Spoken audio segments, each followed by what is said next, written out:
Hello friend, आज की video में हम लोग संवर्धना मदरसन इंटरनेशनल लिमिटेड स्टॉक के बारे में जानेंगे। जैसा कि यहाँ पर देख सकते हो कि यह शेयर अपने हाई से लगभग 26% गिर चुका है और इसका RSI भी 32.82 है, यानी कि यह शेयर अभी अंडर वैल्यूड है, या ऐसे बोल सकते हो कि अभी सस्ते दामों में मिल रहा है, या ऐसे बोल सकते हो कि अच्छा खासा डिस्काउंट प्राइस पर मिल रहा है। तो आज की वीडियो में हम लोग इस कंपनी के बारे में जानेंगे और इस कंपनी के बिजनेस के बारे में जानेंगे। फिर हम लोग यह देखेंगे कि क्या कंपनी फंडामेंटली स्ट्रांग है या नहीं। फिर कंपनी के फाइनेंशियल परफॉर्मेंस के बारे में जानेंगे। फिर हम लोग यह जानेंगे कि क्या अभी इस शेयर को खरीदना चाहिए या नहीं। तो चलिए वीडियो शुरू करते हैं। पहले हम लोग इस कंपनी के शेयर प्राइस को देखते हैं। इस कंपनी का करंट शेयर प्राइस 162 रुपया है और यह कंपनी पिछले 1 सालों में 75% का जबरदस्त रिटर्न दी है। तो अब हम लोग इस कंपनी के बिजनेस को देखते हैं। इस कंपनी को पहले मदरसन सुमी सिस्टम लिमिटेड के नाम से जाना जाता था। कंपनी का पहला नाम मदरसन था, लेकिन जापान की सुमितोमो कंपनी के साथ साझेदारी के बाद इसे मदरसन सुमी नाम दिया गया। 2021 में कंपनी का नाम बदलकर संवर्धना मदरसन इंटरनेशनल लिमिटेड रख दिया गया। यह कंपनी ऑटोमोटिव सेक्टर में काम करती है और यह कंपनी ऑटोमोबाइल के कई महत्वपूर्ण पार्ट्स बनाती है, जैसे wire harness, interior system, exterior and structural parts, plastic components and rear view mirror. यह कंपनी देश की सबसे बड़ी वायरिंग हार्नेस मैन्युफैक्चर करने वाली कंपनियों में से एक है। वायरिंग हार्नेस का यूज इलेक्ट्रिक व्हीकल में किया जाता है। यह कंपनी व्हीकल यानी गाड़ियों के लिए इंटीरियर पार्ट्स बनाती है, जैसे dashboard, door trim, seating system and various plastic component. Dashboard यानी जो ड्राइवर की सीट के सामने वाला पैनल होता है, जहां पर स्पीडोमीटर और स्विचेस होते हैं, उसी को डैशबोर्ड बोलते हैं। यहाँ पर देख सकते हो कि यह जो व्हीकल का पार्ट होता है, इसी को डैशबोर्ड बोलते हैं। और यह एक्सटीरियर पार्ट्स की भी मैन्युफैक्चरिंग करती है, जैसे बम्पर हो गया, मिरर हो गया, और जो मेटल कंपोनेंट होते हैं गाड़ी का स्ट्रक्चर बनाने में, उन सबों को भी यह मैन्युफैक्चर करती है। और यह कंपनी ऑटोमोटिव पार्ट्स के अलावा ऑटोमोटिव इलेक्ट्रॉनिक्स की भी मैन्युफैक्चरिंग करती है, जैसे गाड़ियों में जो सेंसर्स यूज किए जाते हैं, गाड़ियों में यूज होने वाले camera, connectivity module and other electronics component, जो कि गाड़ियों की सेफ्टी, कंफर्ट और परफॉर्मेंस को बढ़ा देते हैं। और यह कंपनी न्यू प्रोडक्ट और न्यू टेक्नोलॉजी की इनोवेशन के लिए R&D पर अच्छा खासा इन्वेस्ट करती है। और इसके कस्टमर की बात करें तो ये सभी कंपनी के कस्टमर हैं जो इस कंपनी के द्वारा बनाए गए ऑटोमोटिव पार्ट्स को यूज करते हैं। और यह कंपनी अपने बिजनेसेस एंड सर्विसेज को एक्सपेंड करने के लिए कई कंपनियों को एक्वायर्ड की है और कई कंपनियों के साथ पार्टनरशिप की है। और यह कंपनी टोटल 44 देशों में प्रेजेंट है। यहाँ पर देख सकते हो कि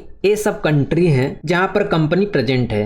अब हम लोग इस कंपनी के मार्केट शेयर को देखते हैं। तो यहाँ पर देख सकते हो कि ऑटोमोबाइल बम्पर का जो ग्लोबल मार्केट शेयर है वह 20% है, और इस कंपनी का डोर पैनल का जो ग्लोबल मार्केट शेयर है वह 28% है, और एक्सटीरियर रियर व्यू मिरर का जो मार्केट शेयर है वह 24% है, और वहीं पर वायरिंग हार्नेस का मार्केट शेयर है जो 40% है। तो ओवरऑल कंपनी का अच्छा खासा मार्केट शेयर है। तो अभी हम लोगों ने इस कंपनी के बिजनेस को देखा। कंपनी का बिजनेस बहुत ही अच्छा है और कंपनी का मार्केट शेयर भी बहुत ही अच्छा है। अब हम लोग इस कंपनी के फंडामेंटल को देखते हैं। तो यहाँ पर देख सकते हो कि कंपनी का मार्केट कैप 1,14,312 करोड़ है, यानी कि यह कंपनी लार्ज कैप कंपनी है। और कंपनी का 52 वीक हाई 217 रुपीज है, और वहीं पर 52 वीक लो 88 रुपीज है। और इसका स्टॉक पीई रेशियो 30.2 है, जो कि इंडस्ट्री पीई रेशियो 31.4 से कम है, यानी कि यह कंपनी अंडर वैल्यूड है, या ऐसे बोल सकते हो कि अभी सस्ते दामों में मिल रही है। वहीं पर इसका डिविडेंड 0.49% है, यानी कि यह कंपनी अपने शेयर होल्डर्स को डिविडेंड भी देती है। और इस कंपनी का ROCE यानी रिटर्न ऑन कैपिटल एम्प्लॉयड 13.7 है, जो कि डिसेंट है। वहीं पर ROE यानी रिटर्न ऑन इक्विटी 11.8 है, जो कि डिसेंट है। और इसके EPS की बात करें तो इसका EPS 5 रुपए 54 पैसा है, यानी कि यह कंपनी प्रॉफिटेबल कंपनी है। यहाँ पर इसका EPS भी डिसेंट है। और कंपनी का करेंट एसेट्स 49,718 करोड़ है, वहीं पर करेंट लायबिलिटी 44,129 करोड़ है। यहाँ पर कंपनी का करंट एसेट्स अधिक है as compared to the current liabilities. किसी भी कंपनी का करंट एसेट्स उसके करंट लायबिलिटीज से अधिक होना चाहिए। और इस कंपनी का डेट टू इक्विटी रेशियो 0.78 है, जो कि 1 से कम है, यानी कि इस कंपनी के ऊपर ज्यादा कर्ज नहीं है। और इस कंपनी का पैट्रियोटिक स्कोर 6 है, जो कि डिसेंट है। अब हम लोग इस कंपनी के शेयर होल्डिंग पैटर्न को देखते हैं। तो यहाँ पर देख सकते हो कि प्रमोटर की होल्डिंग 58.13% है, जो कि बहुत ही अच्छा है। लेकिन यहाँ पर एक नेगेटिव बात है कि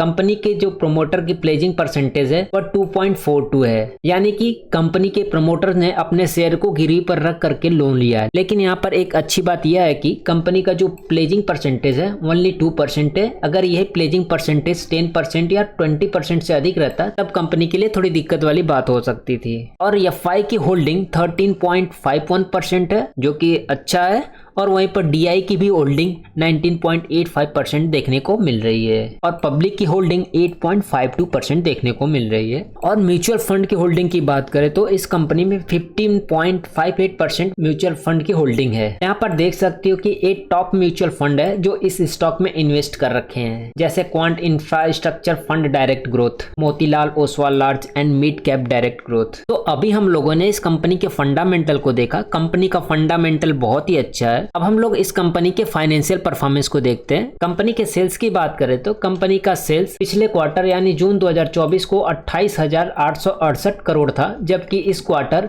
यानी सितंबर 2024 को 27,812 करोड़ हो गया। यहाँ पर कंपनी का जो सेल्स है वो घटता हुआ दिखा है, लेकिन यही अगर कंपनी के सेल्स का कंपैरिजन पिछले ईयर के क्वार्टर से करे तो कंपनी का जो सेल्स है बढ़ा हुआ है। और कंपनी का एक्सपेंसेस है इस ईयर के पिछले क्वार्टर में 26,093 करोड़ था, जबकि इस क्वार्टर में 25,364 करोड़ है। यहाँ पर कंपनी का एक्सपेंसेस घटता हुआ दिखा है, जो कि अच्छी बात है कंपनी के लिए, यानी कि कंपनी कम खर्चे करके अधिक प्रॉफिट जनरेट कर रही है। और वहीं पर कंपनी का ऑपरेटिंग प्रॉफिट पिछले क्वार्टर 2,775 करोड़ था, जबकि इस क्वार्टर 2,448 करोड़ हो गया। यहाँ पर कंपनी का ऑपरेटिंग प्रॉफिट घटता हुआ दिखा है, लेकिन अगर यही ऑपरेटिंग प्रॉफिट पिछले ईयर के क्वार्टर से कंपेयर करें तो पिछले ईयर के सेम क्वार्टर में 1,889 करोड़ था, जबकि इस क्वार्टर में 2,448 करोड़ हो गया। यहाँ पर पिछले ईयर के क्वार्टर के कंपैरिजन में इस ईयर कंपनी का ऑपरेटिंग प्रॉफिट बढ़ा है। और कंपनी का नेट प्रॉफिट पिछले क्वार्टर 1,097 करोड़ था, जबकि इस क्वार्टर 949 करोड़ हो गया। यहाँ पर कंपनी का नेट प्रॉफिट भी पिछले क्वार्टर के कंपैरिजन में घटा है, लेकिन यही अगर पिछले ईयर के सेम क्वार्टर के कंपेयर करें तो कंपनी का पिछले ईयर के सेम क्वार्टर में 294 करोड़ का नेट प्रॉफिट था, और इस क्वार्टर में कंपनी 949 करोड़ का प्रॉफिट जनरेट किया है। यानी कि कंपनी का जो ऑपरेटिंग प्रॉफिट है, नेट प्रॉफिट है, पिछले क्वार्टर के कंपेरिजन में घटा है, लेकिन अगर वही इसको पिछले ईयर के सेम क्वार्टर से कंपेयर करे तो कंपनी का net profit and operating profit बढ़ा है। तो अभी हम लोगों ने इस कंपनी के फाइनेंशियल परफॉर्मेंस को देखा। कंपनी का फाइनेंशियल परफॉर्मेंस इस क्वार्टर घटा है, लेकिन इस क्वार्टर को छोड़ दे तो ओवरऑल कंपनी का फाइनेंशियल परफॉर्मेंस बहुत ही अच्छा रहा है। अब हम लोग इस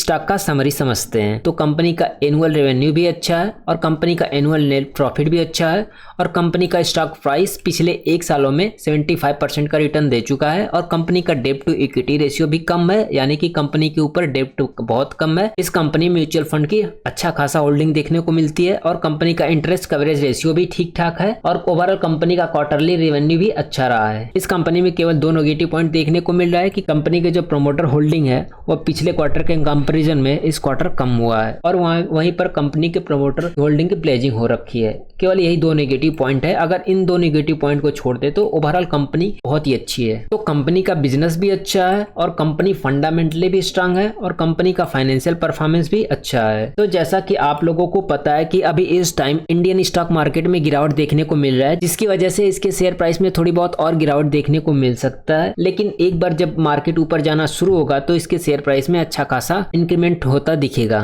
तो बस इतना ही आज की वीडियो में। अगर वीडियो अच्छी लगी हो तो वीडियो को लाइक और चैनल को सब्सक्राइब कर लेना।